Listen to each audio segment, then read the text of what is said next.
प्रेरकों को 31 मार्च 2018 को साक्षर भारत कार्यक्रम से विरक्त कर दिया गया था। प्रेरकों का एक ही मांग है, प्रेरकों को शासन योग्यता अनुसार कहीं भी तत्काल रोजगार प्रदान करवाए, क्योंकि शासन के घोषणा पत्र में और चुनाव पूर्व श्री टी.एस. सिंहदेव जी के लिखित वचनों के अनुसार प्रेरकों को सरकार बनते ही तत्काल रोजगार की बात कही गई थी, लेकिन 4 वर्ष बीतने के बाद भी आज तक प्रेरकों के साथ में अन्याय किया जा रहा है। प्रेरक प्रदेश में 16,802 की संख्या थी और प्रेरक जो गांव के असाक्षर थे, जो प्रौढ़ थे, उनको शिक्षण का कार्य करवाते थे। ये 2009 में छत्तीसगढ़ में लागू हुआ तो 2012 तक की इनकी भर्ती होती रही और लिखित परीक्षा के माध्यम से भर्ती हुई है। मिनी पीएससी के रूप में इनका भर्ती होता था और उसके बाद में इनको 2018 तक के कार्य लिया गया। मात्र 2000 अल्प मानदेय पे ये लोग काम करते रहे। बीच बीच में इनके नेता मंत्री माननीय कवासी लखमा जी आए, बोले आपको गुरुजी बना देंगे। टी.एस. बाबा आए, बोले आपको पंचायत विभाग में या शिक्षा विभाग में तत्काल संविलियन करेंगे। माननीय भूपेश बघेल जी स्वयं इस चीज़ को आश्वस्त किए थे कि सरकार बनने दीजिए, आपको रोजगार देंगे। सरकार बनी, पुनः वार्ता किए, बोले कुछ दिन सरकार बने हुई है, साल 2 साल, हमारे तीसरी साल आपको रोजगार देने की होगी। आज तीसरी भी उनके बीतने जा रही है और आंकड़े आ रहे हैं अब कि 99.90% को तो रोजगार मिल चुका है।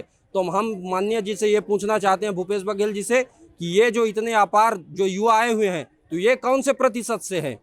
तो इस प्रकार से हम चाहते हैं कि सरकार हमारी मांगों को सुने और तत्काल ये कागजी वादे नहीं, ये मात्र टीवी न्यूज़ों पर भाषण न दें, मात्र जमीनी स्तर पर काम करके प्रेरकों की समस्याओं को दूर करें। ये 100% जो 99.90% रोजगार के आंकड़े हैं, ये 100% धोखा है।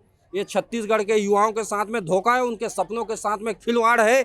आज युवाओं को समझ में नहीं आ रहा कि जो सरकार खुद वाहवाही कर रही है अपनी कि हम रोजगार दे दिए, तो आज छत्तीसगढ़ के युवा कहाँ पे जाएं। आज 80 पोस्ट अगर चपरासी के खुलता है और 2.5 लाख जहाँ फॉर्म डाले जाते हैं, आज हजारों युवा बुजुर्ग जो ये सरकार के सताए हुए हैं, आज यहाँ पे आए हुए हैं धरना में, पंडालों में, जो 10-10 साल काम किए हैं उनको विरक्त कर दिया गया है। तो ये कौन से रोजगार हैं? क्या धरना पंडाल में कोई बैठना मजाक है या किसी को शौक चढ़ा है? सभी आए हैं तो अपने मजबूरी से आए हैं, इस सरकार के छल से आए हैं। इसलिए मैं पूर्ण रूप से बोलता हूं कि पुनः बोलता हूं कि 99.90% ये जो रोजगार के आंकड़े हैं 100% झूठा है। माननीय मुख्यमंत्री जी को हम लोग जब से मुख्यमंत्री जी बने हैं, उनके नाम से पहला कोई संगठन जो ये था, बोला था कि माननीय मुख्यमंत्री जी, प्रेरक गरीब हैं, आपको फूल माले काजू किशमिश से आपको नहीं तोल सकते हैं, हमारे मंच पे आइए आप।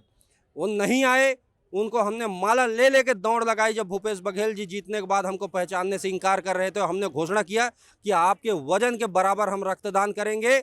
और इसी मैदान पे आज से 3 साल पहले प्रेरकों ने उनके वजन का रक्तदान किया और उनको सूचना भी दिया कि आइए आप अपना वजन करवाइए। भूपेश बघेल जी तो नहीं आए, लेकिन उनके मंत्रियों के माध्यम से, उनके सलाहकारों के माध्यम से हम उनके तक के मिले थे और पूरी जानकारी उनको दिए। तब भी वो बोले थे आपके साथ अन्याय होने नहीं दिया जाएगा। लेकिन आज तक के कहाँ है वो न्याय? प्रेरक ढूंढ रहा है। आगे की रणनीति बस एक है, प्रेरकों के पास में अब खोने के लिए कुछ नहीं बचा है। अब हम मात्र एक ही हमारे पास विकल्प था, कांग्रेस सरकार। पूर्व सरकार हमको ऑलरेडी ठग चुकी थी, फिर इस बार ठगे जाएंगे। तो हम अब जो हमसे वादा किए, हम माननीय टी.एस. सिंहदेव बहुत बड़े राजा महाराजा हैं, तो उनसे निवेदन है कि वे हमारे प्रेरकों को पालें, या मुख्यमंत्री जी जो हमसे मत लिए हैं झूठ बोल के, वो पालें। आगामी हम उनके निवास के अंदर में जाएंगे और हम लोग अपने परिवार के सहित उनके घर में जाएंगे। हमारे पालने पोसने की जवाबदारी उनकी हो। देखिए, हम उनको बोल रहे हैं कि दिल्ली तक की हमारी आवाज़ बनिए और निश्चित रूप से हमको विश्वास है कि उनका दायित्व है कि वो आज विपक्ष में है। तो प्रेरकों के साथ में देखिए, जब कार्यक्रम बंद था तो कांग्रेस ने हमको इकट्ठा किया सकेला और बोला कि हमको जिताइए, 15 साल से हम विरक्त हैं, शासन में आते ही आपको न्याय करेंगे। तो हम भरोसा था, और कांग्रेस ने हमारे सपनों को 4 साल हमारे बर्बाद कर दिए हैं। अगर हमको नहीं बोल दिया होता 4 साल, हम किसी न किसी अपने कार्य में या स्वयं व्यवसाय में जुड़ गए होते, तो हम उनका साथ मान रहे हैं। हम बीजेपी का या किसी पार्टी का नहीं, हम जो हमारे विपक्ष हैं, जो विधानसभा में जिनकी आवाज़ है, उनका साथ मांग रहे हैं।